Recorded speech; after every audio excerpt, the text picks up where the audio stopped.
YouTube. This is the El Duque, with another amazing old school BMX bike build. Tonight, the bike featured is a 1987 CW BMX bike. Now, CW is a really high-end BMX bike that gets confused by its name because a lot of people think that it was called something when it wasn't. So I'm going to read you a little bit of history about it real quick, and then we'll jump into taking a look at this amazing BMX bike. So basically, 1979 CW, or Custom Works, not Coast Wheels, was founded by a guy named Roger Worsham. Roger developed the whole line and got full-fledged into 1981 into manufacturing bikes under the CW brand, which is, again, Custom Works. Coast Wheels was shut down by this time. No longer operated that team, switched everything over to CW. 1998, they became RevCore. When they became RevCore, he sold out half of his shares of his company to a guy named Bellis. Now, interesting thing is that this is a company that's based in Yorba Linda, California. And Yorba Linda means the land of gracious living. And in the land of gracious living, it was named by a Spanish nobleman and land baron in 1907. It was basically comprised of farms and ranches, citrus and agriculture and things of that nature. The Pacific Railroad actually operated an electric train which connected it to Los Angeles, which is really cool, so people could commute back and forth from the Valley to LA. It was finally incorporated in 1967, and it only had a population back then of 27,000 residents. It was, 12,000 residents. By 1969, the population increased 890% to 28,000. In 1980, it increased again, and by 1990, it was up to 52,000. So we had a double population boom from 1980 to 1990. And in that 10-year period, we went from 28,000 residents to 52,000 residents. So that was a 100% increase in population. The town is also known as the Richard Nixon birthplace and the home of the Richard Nixon Library. So we're going to call this the I Am Not a Crook bike. All right, that's the best way to remember CWs, basically because of President Nixon. And basically, the company shut down in, around 1998, became RevCore, like I said. And, you know, the numbers are kind of sketchy, but they made a resurgence and came back in 2013. And they advertise now 4 decades of proud history. They're known for making the 20, the 24, the 26, the Z, the Z Pro, the ZL, the ZM, the Mini, the Pit 16, the TF24, and the TFL 24. And I'm sure there's others. They made so many bikes, it's ridiculous. So basically, that's the whole ball of wax on CW. What I like to differentiate with CW bikes is that they're such a beautiful frame. As you're going to see on my example, they just have beautiful frame welds, and they're really, really nice bikes. And they went with really nice parts, and they're notoriously known, or infamously known, for the CW bars, which I will show you in a second. Everyone had CW bars on his or her bike back in the day, and if they didn't, they tried to get CW bars. They were just a rave, you know? So without any further ado, let's take a look at this badass 86 CW BMX bike. All right, folks, that was just a consolidated version of the history of CW. If you guys want to read more about it, you can go to BMX Museum or Wikipedia, and they'll give you a pretty good explanation of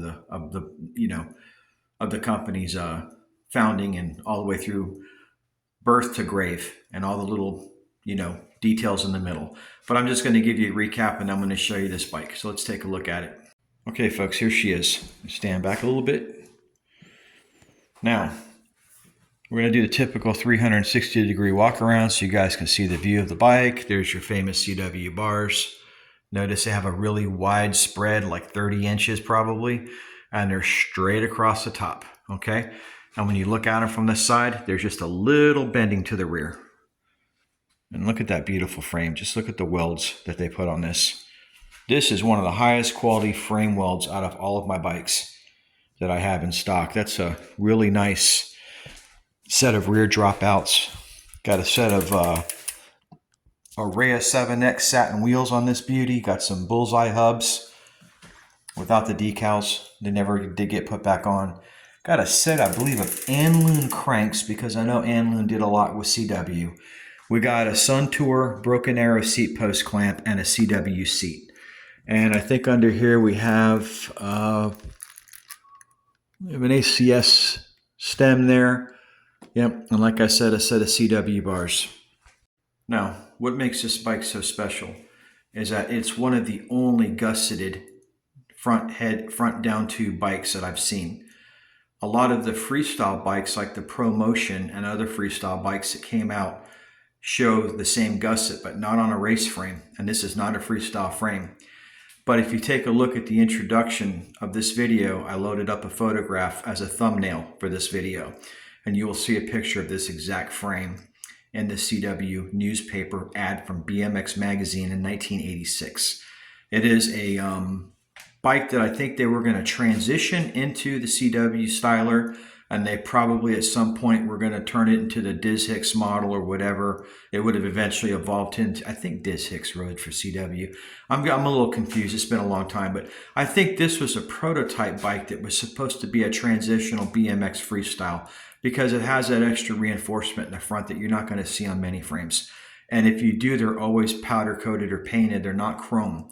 So I'll show you that detail again, and you can take a close look at that in the welds, and you can see real quickly what makes this a terrific bike. And yeah, Yorba City, California, home of CW, okay?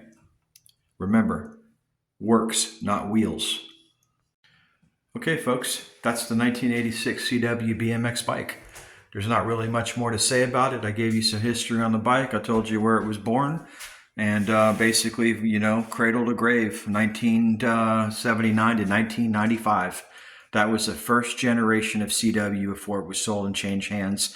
And then in 2013, it made a resurgence and it came back again. And from what I understand, these dudes are still putting out CW bikes right now because they realize that the Generation X guys by 2013 were already in their 80, 90, I don't know, their mid 30s and 40s.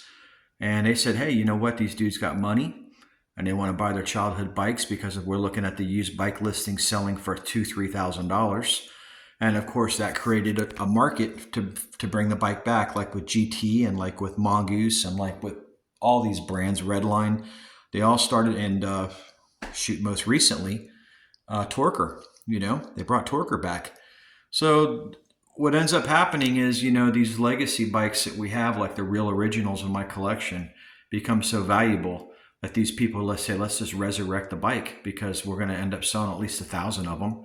So they make a little limited production run of these bikes, and they'll go ahead and they'll make them like the old ones were, and they make them in facilities overseas, and they're made to high. I saw the new Torkers; they're very high quality.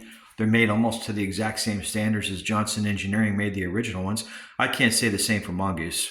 I'm sorry, but the Repop Mongoose bikes by Pawn Holdings are nothing like the originals. And I don't care what kind of parts you try to put on them to spruce them up. You're dealing with putting lipstick on a pig because those Chinese-made Repop Super Gooses are just garbage.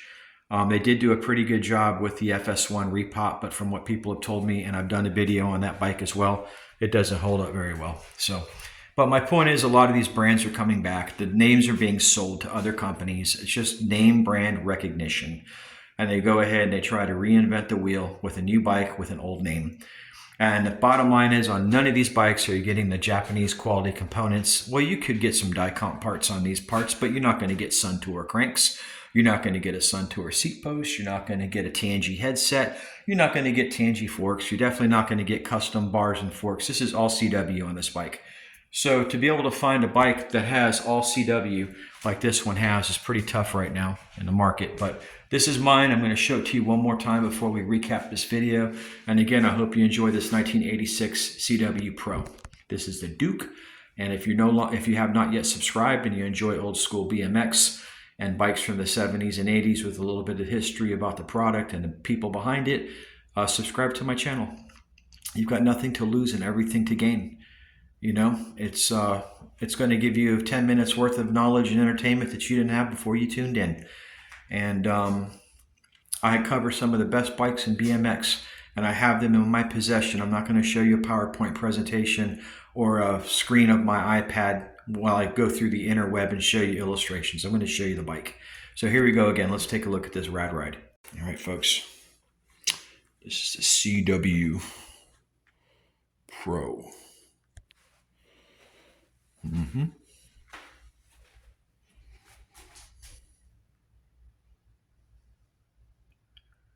Yes, there's the top view of her. Now, for a 86, 96, this is almost a 40-year-old frame. Look at the amazing condition. I have not even polished this chrome in so long. I rub my hands along it. I can feel the particulate matter that's landed on the frame. I'll tell you what, I hit some of that stuff up with that Blue Magic, or I hit it up with some of this Eagle 1 right here, the Never Dull. Man, I'll tell you what, that'll just make this frame look brand new. Okay, brand new. I need to go over all of my bikes and sit here and spend a little time shining them up, because sitting up here, they are getting dusty. But there she is. All right. Hope you guys enjoyed this video. And stay tuned for my next video, which will feature, which bike am I going to put here that you guys might be interested in? Oh, it's going to be my CBR, my Cook Brother Racing. There she is right there, guys. That's a 1979 pre-chain tensionizer frame. I got the bars sitting right over there. I'm just waiting for the front forks to come in, and I'm going to put the brakes on her, and she's going to be good to go. So next video is going to be Cook Brother Racing 20-inch bike. Doesn't get much better than that, people. I mean, maybe a Redline Squareback. You know what? That'll probably be on next week's video.